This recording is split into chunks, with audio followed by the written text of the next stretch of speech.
बहुजन हिताय बहुजन सुखाय। जैसा कि ये सर्वविदित है कि व्यापक देश व जनहित की कड़वी हकीकत के बारे में देश व दुनिया को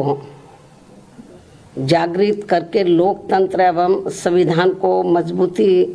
प्रदान करने की बजाय इन दिनों आर्टिफिशियल इंटेलिजेंस अर्थात एआई को सफलता की कुंजी बताने की स्वार्थी चर्चाओं के बीच अब मीडिया जगत में भी किसी न किसी बहाने बीएसपी के बारे में ये चर्चा है कि उत्तर प्रदेश में पार्टी विधानसभा का होने वाला अगला चुनाव गठबंधन में लड़ेगी। इसकी ये आम चर्चा है जो विशुद्ध रूप से लोगों को गुमराह करने की नीयत वाला ये फेक न्यूज़ है, अर्थात ये बिल्कुल गलत, झूठ, हवाई में मनगढ़ंत खबर है तथा ऐसे में नेताओं के साथ साथ मीडिया को भी इस प्रकार की कटी पतंग जैसी उड़ान भर के अपना मजाक खुद उड़ाने से जरूर बचना चाहिए। जबकि इसके बारे में अर्थात अकेले अपने बलबूते पर चुनाव लड़ने के बारे में बीएसपी की राष्ट्रीय अध्यक्ष द्वारा मेरे द्वारा खुद एक बार नहीं बल्कि कई बार सार्वजनिक तौर पर तथा खास तौर से दिनांक 9 अक्टूबर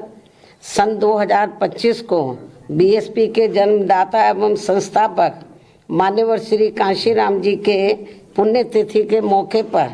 लखनऊ में आयोजित विशाल महारैली में भी इसकी खुली घोषणा की गई है, जिसकी पूरे देश भर में चर्चा होने के बाद अब ऐसी किसी भी चर्चा व बहस आदि की कोई संभावना नहीं बची है। लेकिन फिर भी कुछ लोग और कुछ मीडिया भी इनकी घिनौनी साजिश में पड़कर इस प्रकार की फर्जी उड़ान भरकर अपना समय और इमेज दोनों बर्बाद करते हैं, तो इसे फिर बीएसपी विरोधी हथकंडा ही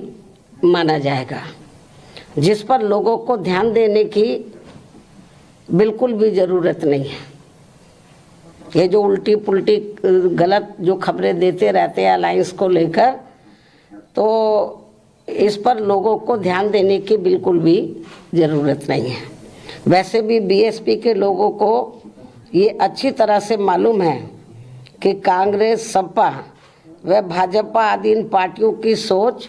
संकीर्ण व परम पूज्य बाबा साहब डॉक्टर भीमराव अम्बेडकर विरोधी होने के कारण इनका अम्बेडकरवादी बीएसपी से गठबंधन करने की नीति केवल इनके वोटों का राजनीतिक व चुनावी स्वार्थ है तथा इनसे गठबंधन करने से बीएसपी को केवल नुकसान ही नुकसान होता है, फायदा नहीं।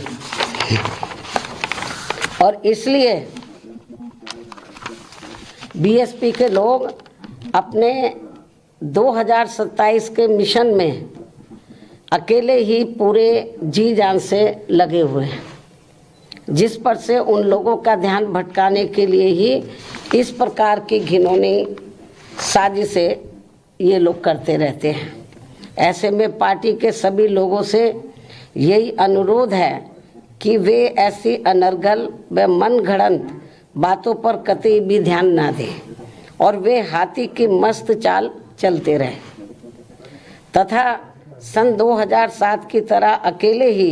ये चुनाव लड़कर फिर से बीएसपी की पूर्ण बहुमत की अपनी सरकार जरूर बनाए। इसी प्रकार बीएसपी की राष्ट्रीय अध्यक्ष होने के साथ साथ विशेषकर सुरक्षा खतरों के मद्देनजर दिल्ली में पहले की तरह का टाइप 8 का नया बंगला काफ़ी लंबे समय के बाद अभी हाल ही में अलॉट होने के बारे में भी जो गलत व गुमराह करने वाली बीएसपी को नुकसान पहुंचाने की बातें षड्यंत्र के तहत प्रचारित की जा रही हैं, उससे भी लोगों को अति सावधान रहने की ज़रूरत है। जबकि वर्तमान सरकार ने भी, यानी कि वर्तमान जो केंद्र में बीजेपी की सरकार है, जबकि वर्तमान सरकार ने भी टाइप 8 का बंगला मेरी सुरक्षा के हिसाब से अब सही अलॉट करने से पहले कई और भी बंगले अलॉट कर दिए थे जो सुरक्षा कारणों से नहीं लिया है, और यदि लिया भी था तो उसे कुछ ही समय के बाद ही छोड़ भी दिया था। तब फिर अंत में अब मुझे टाइप 8 का सही बंगला अलॉट किया गया है, जिसे मैंने स्वीकार भी कर लिया है। जिसको लेकर भी अब किस्म किस्म की गलत बातें प्रचारित की जा रही हैं, क्योंकि इस मामले में ये बात भी सर्वविदित है कि सपा सरकार के चलते व इनके मुखिया के इशारे पर ही दिनांक 2 जून सन 1995 की लखनऊ स्टेट गेस्ट हाउस कांड में मुझ पर जानलेवा हमला होने के बाद अगले दिन दिनांक 3 जून 1995 को बीएसपी के नेतृत्व में यूपी में बनी पहली सरकार के समय से ही सुरक्षा कारणों से मुझे विशेष उच्च सुरक्षा तत्कालीन भारत सरकार द्वारा दी गई थी, तथा वह सुरक्षा खतरा कम होने की बजाय अब और भी बढ़ जाने के साथ साथ बीएसपी की राष्ट्रीय अध्यक्ष व पूर्व मुख्यमंत्री होने के नाते फिर दिल्ली में टाइप 8 का बंगला पूर्व में दिए गए 3 त्यागराज मार्ग के टाइप 8 के बदले में मिला है जी। पहले भी मुझे टाइप 8 मिला हुआ था जो तत्कालीन भारत सरकार द्वारा दिया गया था। इस प्रकार पार्टी की राष्ट्रीय अध्यक्ष एवं पूर्व मुख्यमंत्री होने के नाते व खासकर सुरक्षा आदि कारणों से केंद्र में रही कांग्रेसी सरकार के समय से ही मुझे टाइप 8 का बंगला मिलता रहा है, तथा अब इसको लेकर किसी भी प्रकार से संकीर्ण व अति घिनौनी राजनीति करना उचित नहीं है। इतना ही नहीं बल्कि जैसे जैसे चुनाव नज़दीक आएगा तो विरोधियों के साम दाम दंड भेद आदि के हथकंडे